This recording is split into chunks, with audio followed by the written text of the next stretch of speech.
Some people move through the world with an unnerving calm. They don't raise their voices. They don't plead for attention. They simply step back and watch as the world scrambles to fill the space they left behind. What do they know that you don't? What silent power do they wield that makes others orbit around them like moths to a flame? Imagine if you could harness that same force, not through force itself, but through the deliberate absence of it, through the art of strategic withdrawal. Machiavelli, the philosopher of cold-eyed realism, understood this better than anyone. He saw that true power isn't in the loudest proclamation, but in the quietest calculation, in the ability to let others reveal their weaknesses by chasing what you refuse to give. Now think deeply. What happens when you stop reacting? When you refuse to dance to the rhythms others set for you? The world panics, because it's built on the assumption that you'll always be there, always responsive, always predictable. But the moment you become a mystery, the game changes. Those who thought they had you figured out are left grasping at shadows. Machiavelli wrote, "The wise man does at once what the fool does finally." And what does the fool do? He reacts, he explains, he begs for understanding. The wise man, he watches, he waits, he lets silence do the talking. Consider this. Who gets desperate when you disappear? Who lashes out when you refuse to engage? Their reaction isn't about you, it's about their own inability to control you. It's a confession of their dependence on your predictability. Carl Jung once said, "Everything that irritates us about others can lead us to an understanding of ourselves." So, when someone is irritated by your silence, what does that say about them? About the power you've just uncovered? You've been taught to be available, to respond instantly, to soothe, to comfort, to explain. You've been conditioned to believe that your worth is measured in how much of yourself you give away. But here's the truth no one tells you. The more you give, the less you're valued. The more you explain, the less you're heard. The more you react, the more you're controlled. Machiavelli knew this. He knew that the illusion of accessibility is a trap, that the truly confident don't beg for loyalty. They command it by being untouchable when it matters most. This isn't about cruelty. It's about sovereignty. It's about recognizing that your energy is finite, that every unnecessary reaction is a piece of your power handed over to someone else. Think of the last time you rushed to reply, the last time you scrambled to fix a problem that wasn't yours. What did it cost you? Your peace? Your focus? Your sense of self? Machiavelli didn't advocate for heartlessness. He advocated for clarity, for the ruthless prioritization of what truly serves you. So I ask you now, how long will you be a puppet to the whims of others? How long will you hand over your silence, your time, your energy to those who see it as disposable? The moment you withdraw, the moment you refuse to perform, is the moment you reclaim your power. But this is only the beginning, because silence isn't just absence, it's a weapon, a scalpel that dissects the truth of every relationship. When you stop speaking, others fill the void with their own insecurities, their own manipulations, their own desperation.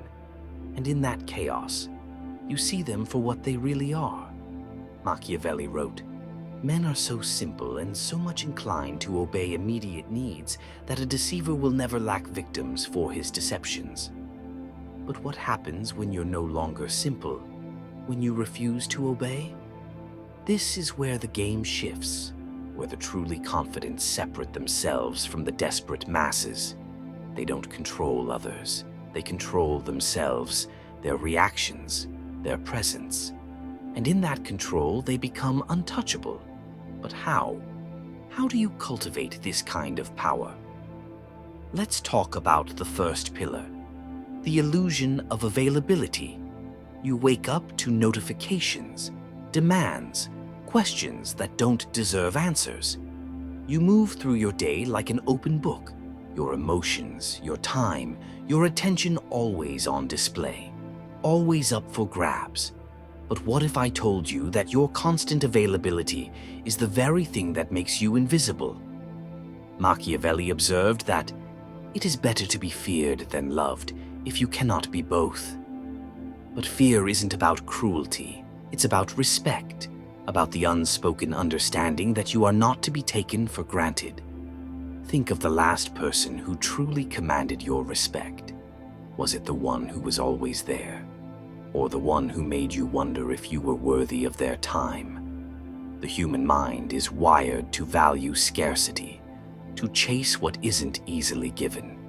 Yet you've been taught the opposite, that love, that respect, that success comes from giving yourself away. But Machiavelli would laugh at that because he knew the truth. Men are quicker to forget the death of their father than the loss of their inheritance. People don't remember your kindness, they remember your power. So why do you keep making yourself available? Is it fear? The terror of being forgotten? The dread of irrelevance? Or is it something darker? The quiet belief that if you stop giving, you'll have nothing left to offer. Here's the brutal reality. The more you try to prove your worth, the less you're seen. The more you explain, the less you're heard. The more you beg for connection, the more you repel it. Now, imagine a different path. Imagine saying no without apology. Imagine leaving a message unanswered.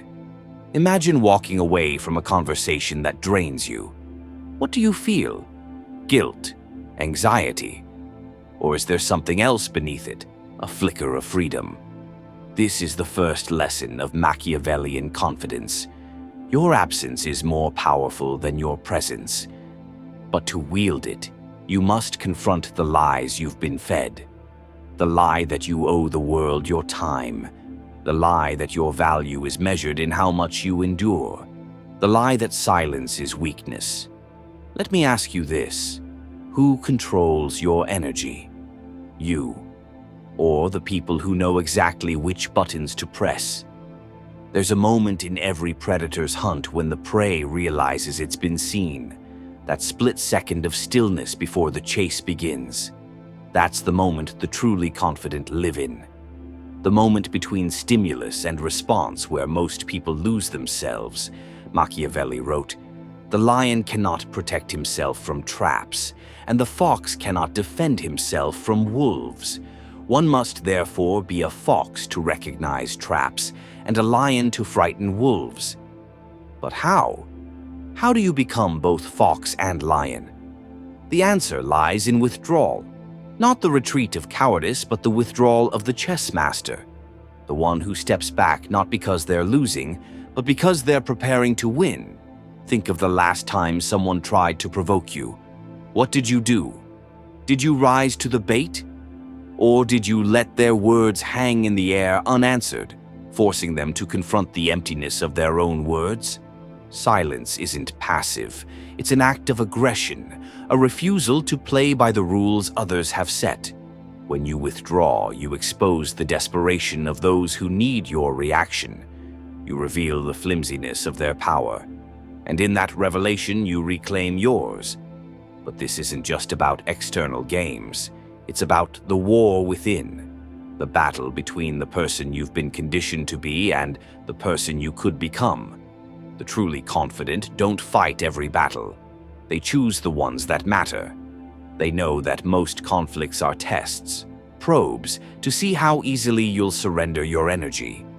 So I ask you again, what would happen if you stopped reacting? If you chose silence over noise? If you became a mystery instead of an open book?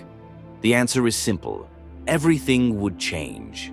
There's a peculiar alchemy to respect. It cannot be begged for. It cannot be bought. It can only be commanded by those who understand its darkest secret. Respect grows in the soil of uncertainty. Machiavelli knew this when he wrote, "It is better to act and repent than not to act and regret." But what does that truly mean? It means that the world does not reward hesitation. It rewards those who move with the quiet certainty of a man who has already won. Think of the last time you hesitated. The moment you second-guessed yourself, seeking approval before acting. What happened? Did the world rush to reassure you? Or did it sense your doubt and pounce? There's a reason predators target the weak, not out of cruelty, but because nature itself obeys this law. Uncertainty invites exploitation. Now consider this. The truly confident don't seek respect, they assume it. They enter rooms as if they belong there. They speak as if their words are already law. Not because they're arrogant, but because they've mastered the psychology of presence. They understand what Machiavelli did, that men judge generally more by the eye than by the hand. People will believe what they see long before they believe what you say. So, why do you still explain yourself? Why do you justify, defend, and plead for understanding? Every time you do, you surrender the illusion of power. You reveal the cracks in your armor, and the world, like a pack of wolves, smells blood. But what if you stopped? What if you acted as if your decisions required no explanation? As if your silence was not an invitation for debate, but the closing of a door? This is where respect is born, not in the shouting, but in the stillness. Not in the frenzy of reaction, but in the calm of unshakable intent. A man once asked Machiavelli how to defeat his enemies. The philosopher smiled and said, "Never interrupt your enemy when he is making a mistake.